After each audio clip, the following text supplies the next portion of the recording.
Okay, so welcome to the Functional Endurance Podcast with me, Fred Silcock, and co-host Phil Mansfield. Phil, do you want to just give us a little bit of background info on you and your coaching background before we kick off? I can do that, Fred. What can I say? Not very good at anything other than coaching, really. So never had a proper job. Spent my life coaching. Began coaching in 1999. I know I don't look that old, but I am. And have been working with the elite in sport through rugby, football, cricket, CrossFit, triathlon, cycling. And today run and own a company where we have 7 coaches providing coaching services and programming, psychological support, physiotherapy across the echelons of elite sport. Nice. And so, in terms of how we ended up working together, I actually studied under Phil, his company's Redpill coaching, and we sort of were trying to work on find a collaboration project, weren't we? And then obviously this one came about. We both share the same sporting background with rugby. And then we just thought this would be an epic little project to work on. So you spent a lot of time working. I thought the best two sports that you worked in, which would be appropriate for smashing this Hyrox project out of the park, really, was sort of your CrossFit background and your sort of endurance background with the sort of Tour de France and some of the cycling stuff that you've done, along with all the Ironmans and marathons and whatnot. Do you want to just talk us through, I guess, a couple of the learnings from coaching in those areas that you've taken forward into constructing this program? And just to give a bit of context, in terms of our responsibilities with the program that we've launched here to get people into a position to sort of smash the Hyrox and take their times to a new place, really, is I'm sort of doing all of the coaching delivery, everything outside of the program, basically, and Phil's sort of head programmer, if you want to call it that. Sounds like an honour, head programmer. I think the thing is that the nice blend between the endurance sports. Endurance sports is that controlled pacing. The person who rides the fastest over 21 days wins a grand tour, or the person who controls themselves well enough over an hour or an hour and 15 or an hour and 30, however long your Hyrox is, will be the person who gets the best results. So I think that the fitness elements of those sport lend themselves nicely to being able to prepare athletes perfectly for a Hyrox. And climbing a mountain on a bike takes often an hour, and it's a similar strategy. Whatever sport you're working in, whether that be CrossFit, whether that be Hyrox, whether that be cycling, Ironman, whatever it is, the pacing strategy is how you get the most out of your race, and then building a program based around teaching people how to race. I think very often programs are written to get people fit. I've not written a program here to get people fit. I've written a program here to make people go faster at Hyrox. There's a big difference there. Well, I think that's a key point, is making it really specific to the event itself, and it kind of leads into actually, when I did a little poll on my social media of who goes into these types of fitness competitions with a strategy. Are you going at it willy-nilly and just making it up when you get in there and just see how it rolls out, or you're a type of person that has a plan? And obviously I think the type of people that we're trying to attract onto this are people that actually like to have a bit of a game plan before they go into their races. And I think you've done a great job at and structuring the program so that it helps deliver on that. So leading on from that, I guess, how would you, if you look at a Hyrox competition in itself, and obviously it's different to some of the other functional fitness competitions out there. So if we just look at the race as an event itself and try and sort of define it in that sense, how would you sort of put that into words, really? And what do you believe that people need to do well in it? Well, you need to be able to run, Fred. You need that engine. I think that I think the thing with it is that output is output. You know, it doesn't matter what sport we're talking about. We're talking about a controlled level of output over a period of time. And the best example I can ever give is how much petrol you use driving on the motorway versus driving in a city. And whether you have petrol or an electric car, it's the same thing. Is when I'm in a city, changing gears, moving my speeds up and down all of the time, then I'm consuming more fuel, whatever my unit of fuel is measured as. Where when I'm sitting on the motorway, I've got cruise control on, I'm in sixth gear, I'm using a less amount of rate of energy. And so my first job when I come into any sport or any discipline or anything else like that is to look at that energy consumption. If I have a bike on the top of my car and that takes the wind, I use more petrol. You know, never buy a bike rack that sits on top of your car. Always buy one that sits behind your car because it uses more energy.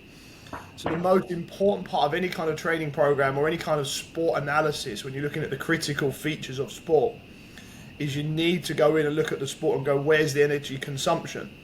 And so that's the process that you and I went through, obviously, for Hyrox, is to go in and say, well, where's the energy consumption? Where are we using our most amount of time? Well, that's running, right? So the first efficiency, if I'm going to use less fuel, it's learning to control and manage my run splits. And then I think it starts to get, Hyrox starts to get entertaining in that how do the elements of, I call Hyrox running and elements. How do the elements of Hyrox then influence the running? If that makes sense. Yeah, total sense. And it's an interesting point because obviously everyone will come in at different points, and you could have someone that is an amazing runner. They've got that background in sort of doing marathons, that type of thing, Ironman, and have that incredible base, but they in an extreme example, lack the strength that you need. And that sled push and pull is seriously heavy, and it seems to be everyone's Achilles heel if that's their strength. And then you've got the big goosies, the ones that come in and they've got some weight behind them and they can shift some serious tin, but then getting their running up to speed, like obviously, like you said, the main part of this race is running, and it is an endurance event, like the type of endurance, strength, and from an energy systems point of view as well, like being able to do that. It's not like some elements of CrossFit or these other fitness competitions that are out there, which are much more shorter duration. I think that's really a funny point there, Fred, is that depends the definition of that. So if you take a cyclist will happily, or an Ironman triathlete would happily tell you anything under an hour is a sprint. Yeah, and that's their mindset. So they'll go into Hyrox and look at Hyrox being that hour to hour and a half, 2 hours, whatever you do. But for them, that's in my head still from my endurance days, like an hour is a sprint. Whereas you take a sprint athlete, someone who's used to doing 4, 5, 6 minute WODs, or someone who's football based or whatever it is, rugby based, then an hour of continual exercise is an endurance event. yeah. So 20 minutes is an endurance event for a yeah, lot of people. you have to be careful when you call Hyrox an endurance event, because in my head I say it's a sprint, but it is an endurance event by definition of the textbook, by the energy system definition. It's an endurance event, but as you say, to the more endurance inclined, it's a sprint.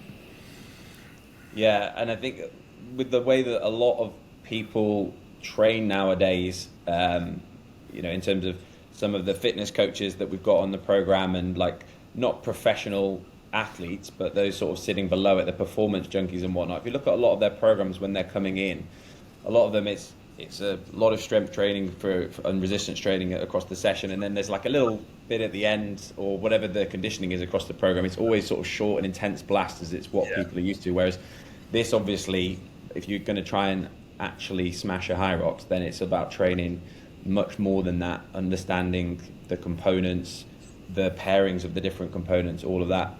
An analogy that I heard the other day, which I quite liked, was if you've got all the it was actually from a used in a business example, but I thought it applies quite well in terms of how we've structured the program as well, is if you've got like a big Lego set and you just chuck it all on the floor, in terms of trying to put those pieces in the right place, and if you were trying to build a sort of pyramid, if that makes sense, it's like the bottom ones of that foundation have to be in place first for you to be able to actually build up as high as you can.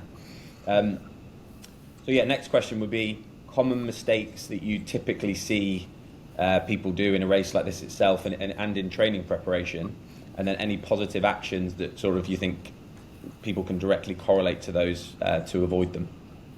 So here I go with the good old-fashioned head-heart, Fred. Like, everybody loves effort. You know, everybody loves effort, and everybody wants to feel like they're putting effort in. And it's the biggest trap in Hyrox type events and functional fitness events, is the notion that from the first minute I have to feel like my whole world is coming to an end. And I have to feel like I'm dying, and I'm just going to try and hang on for however long it is there. And anything under that, for some reason, I'm a lesser human being, like particularly men. I'm sorry, but give us a bashing. It's almost like we have this pride thing where I'm going to go out and I'm going to try and hold 100% heart rate for as long as I possibly can, and I'm going to try and throw up. And the depreciation in times, and the problem with that, Fred, is I love it.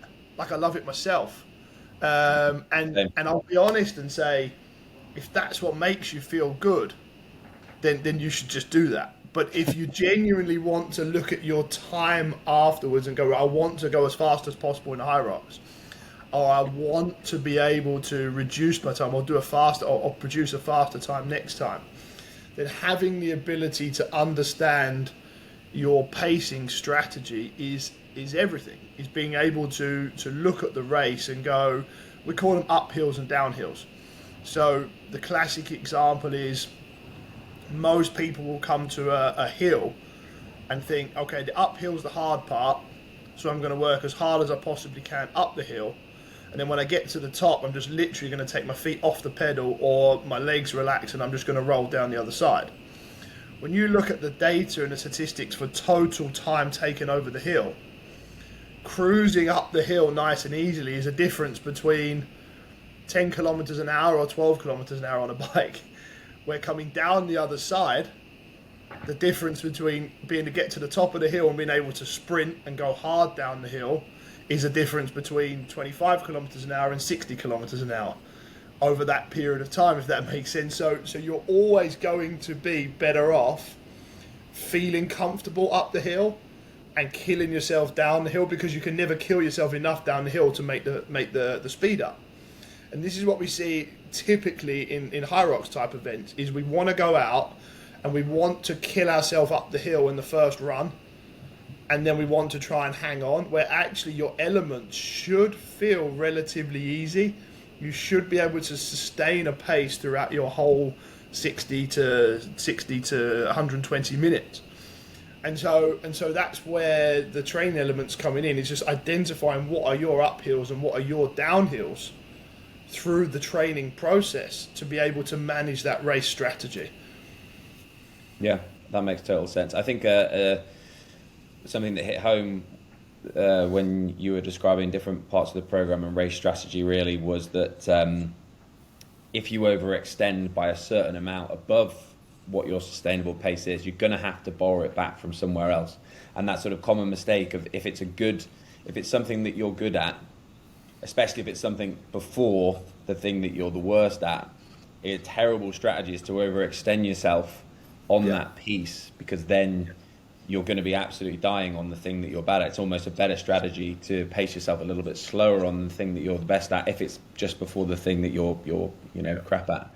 You look at that, right? You come off your run, you think running's my strength, so I'm going. We talked about the two types of stereotype, two types of Hyrox athlete there. But if running's your thing, you think about that, you put the gas down, you put the hammer down on the run, and you're coming to the sled push. And you come in and your run splits 3:55, and and then it takes you 3 minutes to do the sled push. Or you come in off that run and your run splits 4:55, but it takes you 90 seconds to do the sled push. You're net up by 30 seconds. But psychological discipline to run a minute slower per kilometre, which feels like nothing. It feels like you are literally jogging and people will be coming past you. That internal conflict is what makes fast times, is what makes people quicker. That process needs some evidence.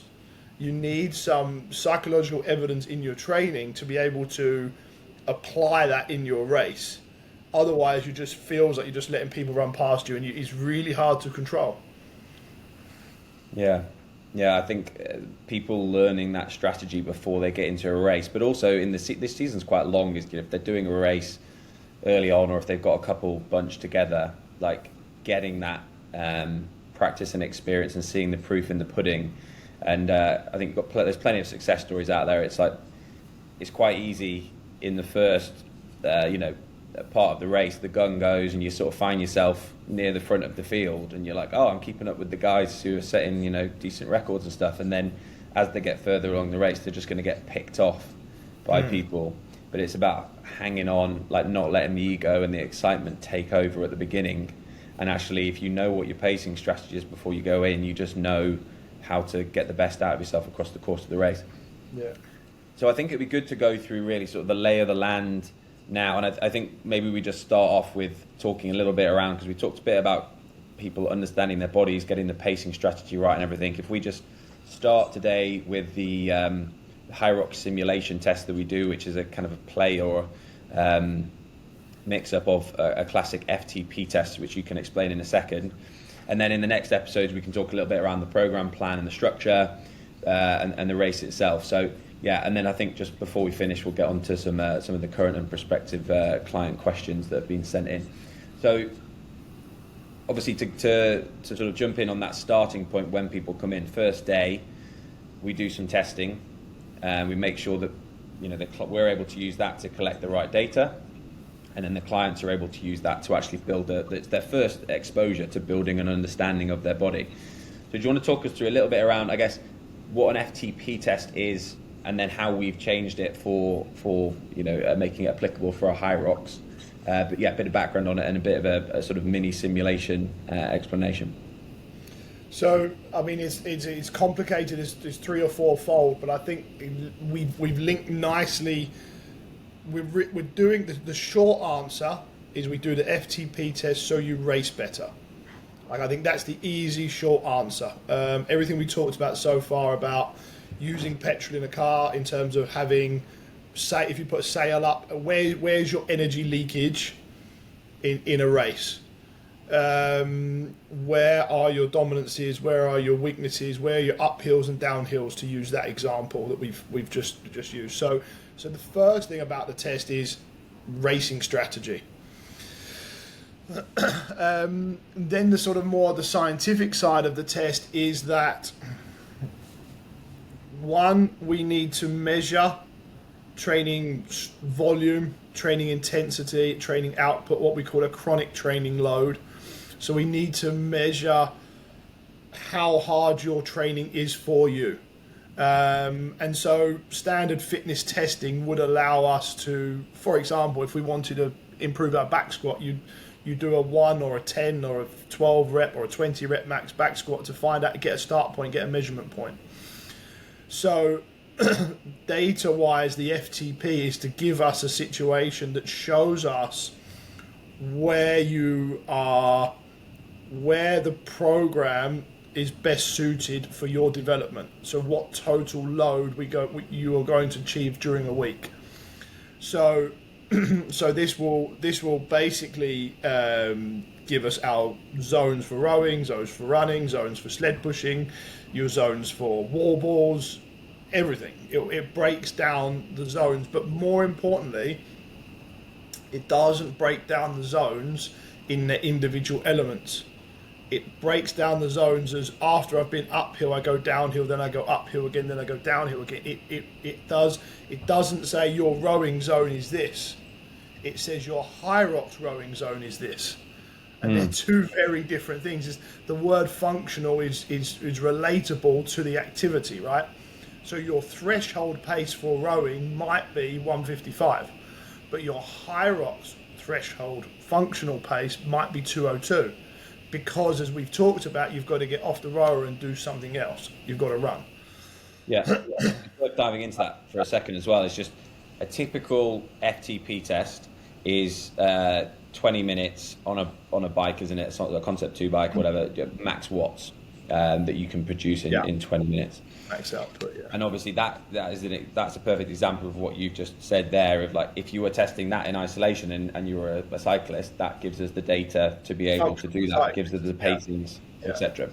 Whereas obviously what we've done here is we've made a 20 to 25 minute test, which is essentially testing you in the same order as what you go through in most part within the Hyrox and the different components of it. But actually you're rowing, you're skiing, you're doing wallboard, you're doing that under duress, so it's compromised, isn't it? Basically based on the, I think people use mixed modal or compromise as the expression, but essentially you're doing that after you've done something else, so it gives a more accurate percentage or pacing guidance of it, because it's not as if you were just doing it in isolation. Yeah, and I think that's the wonderful world of, the fitness world uses the term functional all the time, and it's only functional if it's functional for something. Do you know what I mean? Like, there's only the functionality means it's for purpose, and it's for purpose of a Hyrox. So that's really important to say. Is it's not you can calculate your running FTP. We do that with our marathon runners. We have a running FTP, we have a swimming FTP, but it's the same in triathlon, for example. Your running FTP has nothing to do with your triathlon FTP. They're two very, very different data points. And as you get more and more elite, they become closer to each other. They do. I think the wonderful example is many, many years ago, they tried to take elite marathon runners and try to get them to do Ironman. And we're talking about, these are guys who run 225, 220 marathons off a 180 kilometer bike ride. They're running 310 marathons, and that's the elite of the elite. Do you know what I mean? So their functional threshold. Now, they weren't conditioned cyclists, so of course it was set up for failure. But the point is their FTP off a bike versus their FTP fresh is very, very different things. So the functional side of it is actually quite an important element, because it's for purpose. It's for Hyrox purpose. Yeah, I mean, functional it's just banded around now, isn't it? It's, I guess what people just put it into that category because of the way that CrossFit called themselves functional fitness, and then but people actually understand. I think people really thinking about what is their function. I always think it's quite ironic. It's like function of most people is like living long, durability, staying fit, staying strong. Yet in things like CrossFit, for example, you've got so many people injured from going into classes and whatnot in their boxes and gyms and stuff. And it's like, how is it functional if you're constantly crawling around? Obviously, that's not at the top end, but just for Gem Pop doing it, I always find that quite ironic. Do you want to talk us a little bit through sort of why, and just to cap off this sort of FTP test, I guess. Well, first of all, just for people that don't know, actually, just very quickly, what does FTP stand for? Functional. Well, it's funny. It's actually functional threshold power. Power, yeah. And it's because it comes from the cycling world, essentially, and so that's their version. Of power. Yeah. Their version of power is watts. Yeah. So they use a power meter which measures watts. So it is an output. To be correct, it would be FTO, the functional threshold output for Hyrox, but it works with FTP, so we keep FTP. And why? Obviously, in terms of the data that we sort of spit out from it, like we've discussed there, we've got the heart rate zones specific to the event that we're competing in, and then we've got pacing strategies for. I mean, the initial ones that we give are the running, the rowing, and the skiing, because it's obviously a bit easier to calculate those. Why are the training zones, so obviously, and sort of getting the data and using those out of that is the zones from an FTP point of view and the pacings, but also the heart rate zones. Why is it important to understand those, and how do we use those within the program, basically? It's generating efficiency. It is generating efficiency. It's time in those zones. The podcast doesn't necessarily allow us time wise to go into the absolute nuances of things like the fuels you use in those zones, how comfortable you feel in those zones, how often you sit in those zones. And we know from an endurance standpoint that zone 5 is different to zone 4. Obviously it is, but it is also different in terms of how it feels. It's also different in types of energy I use. It's also different in how long I have in zone 5 versus zone 4, how long I have, what influence a zone 4 activity will have on a zone 5 activity if I need that later on. And so really, it's about efficiency. It's about generating efficiency in that work zone. Secondly, it's about, well, if I am inefficient in a particular area or a particular zone relevant to my other areas, how do I work on improving that so that overall efficiency is improved? And then I think finally, what's the most important part of the FTP or the data collection is, as I've already said, it goes back to give us a racing strategy where we're guaranteed the fastest outcome at the other end. We're guaranteed to get our quickest time because it's relevant to our strengths and weaknesses, because it's functional. Yeah, that's great. And I think an analogy which I quite like to use with some of the clients is it's almost like you've got the gears of a gearbox within a car and sort of switching between the different gears and actually understanding what they even are, and understanding that even though you might run a race at a specific heart rate and that's optimal for you, understanding that the other gears all have an influence to how that one goes. And I think you touched upon it there. It's that when you come out of one and how you might need to rely on another one, if you haven't developed that in the training program, then you're just not optimizing your performance to the top of the mountain. We shouldn't make the mistake here, and it is a large mistake in these types of races, is having an average heart rate for the time doesn't work. You can't just say, my hour threshold heart rate for any activity is 164, so I'm just going to average 164, because 164, like my max heart rate running is 186. My max heart rate on a bike is 178. Like, I can't get it. I can throw up over my handlebars, killing myself on a mountain. My heart rate is 178. Where when I'm running, if I'm throwing up and killing myself, I'm at 186. So if I'm taking an average of those two and saying, right, that's going to be my average for a triathlon race, I'm off somewhere. And it will be exactly the same. Your ski heart rate, your row heart rate, your sled heart rate, and your run heart rate will all be different. They won't have the same output. So if you're using a sort of a crude average to guide your race, somewhere you'll come a cropper. Now, it might be that you'll go too fast, but it might also be that you underpace. Underpacing is as real as overpacing. Yeah.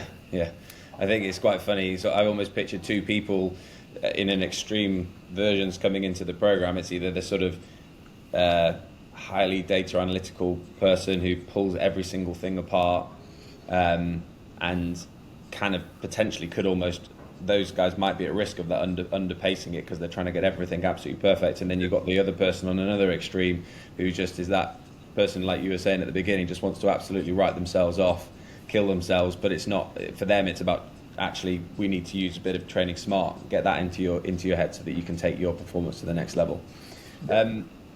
Okay, cool. So I think we'll save the discussion on the sort of the program plan and the structure that we've used to really get people up to speed, developing those different gears and the different components of the race, and then actually go into the race itself and strategies and planning when to send it, and everything else that we'd want to talk about there.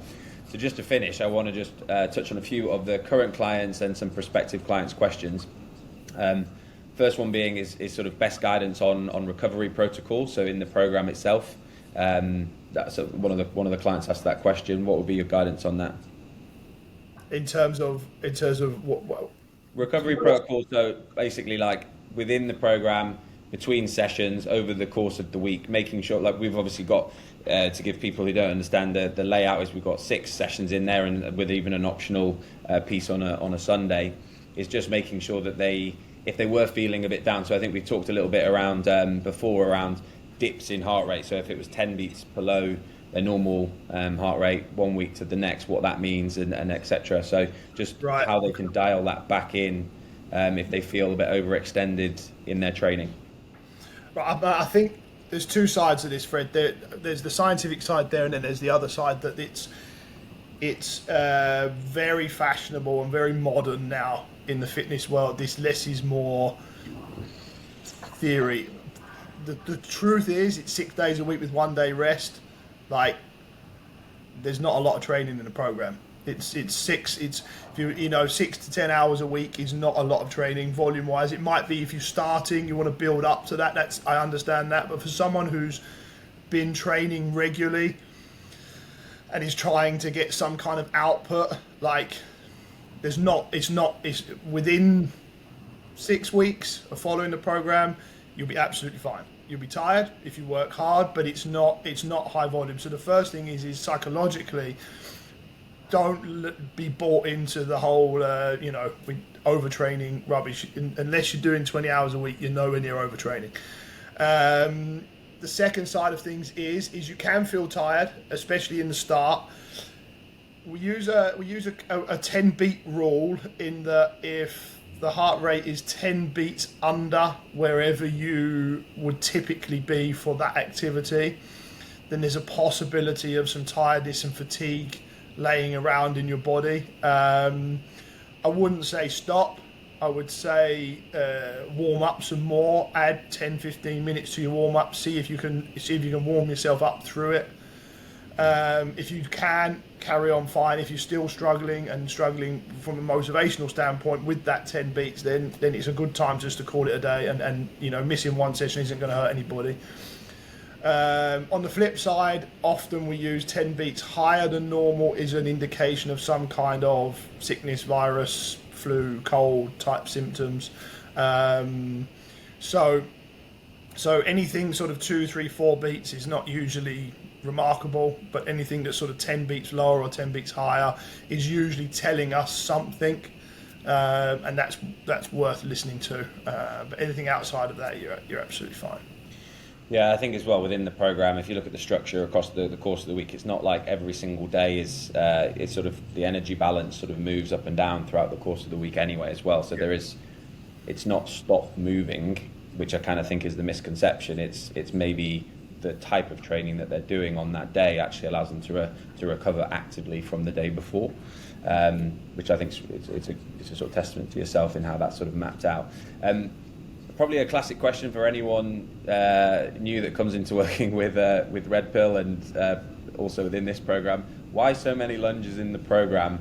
Best way to manage the mental fatigue from doing so many. My answer to that, to the client that asked it, was sort of just it's probably the most functional activity you can do, and just sort of developing that mental fortitude is part of what comes with it. But what would be your take on it? Well, I think that there's two sides of it. One is that I know you're planning beautifully a lot of the warm-ups, so a lot of the lunges lie on your own shoulders. It will be in that for sure.